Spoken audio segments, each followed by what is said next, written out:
حدیث نمبر 453 453 عن ابی الدرداء رضی اللہ عنہ قال من قال اذا اصبح و اذا امسا، حضرت ابو الدرداء رضی اللہ تعالیٰ عنہ فرماتے ہیں کہ جو شخص یہ کہے، قال من قال، جو آدمی یہ کہے، اذا اصبح، جب وہ صبح کرے، من قال اذا اصبح و اذا امسا، جو کوئی آدمی صبح اور شام یہ الفاظ کہے، صبح میں بھی یہ الفاظ کہے، شام میں بھی الفاظ کہے، کیا؟ حسبی اللہ لا الہ الا هو علیہ توکلت وہو رب العرش العظیم، یہ الفاظ ہے، اس کو یاد کر لینا، حسبی اللہ لا الہ الا هو علیہ توکلت وہو رب العرش العظیم۔ جو آدمی اس کو صبح 7 مرتبہ اور شام میں 7 مرتبہ گئے، 7 مرات، صبح میں 7 مرتبہ پڑھے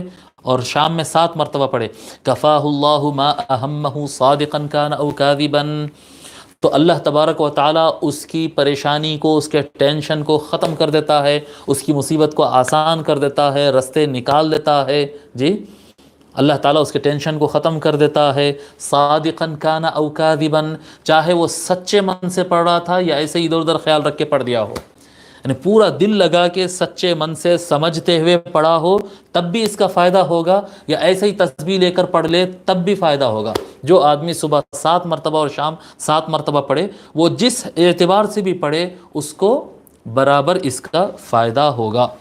حسبی اللہ لا الہ الا ہوا علیہ توکلت وہو رب العرش العظیم۔ بعض حضرات نے کہا کہ یہ حدیث شریف مرفوع ہے، یعنی حضرت ابو الدرداء رضی اللہ تعالیٰ نے فرمایا کہ رسول اللہ صلی اللہ علیہ وآلہ وسلم نے ارشاد فرمایا، یہ حضور کا فرمان ہے۔ بعض نے کہا کہ یہ حدیث موقوف ہے، یعنی یہ الفاظ خود حضرت سیدنا ابو الدرداء رضی اللہ تعالیٰ عنہ کے ہیں، لیکن وہ الفاظ پڑھنے سے ایسا لگتا ہے کہ واقعتاً یہ مرفوع ہے۔ مرفوع، حدیث مرفوع کہتے ہیں یعنی جو صحابی سے ہوتے ہوئے حضور تک پہنچ جائے، حضور کے الفاظ ہو،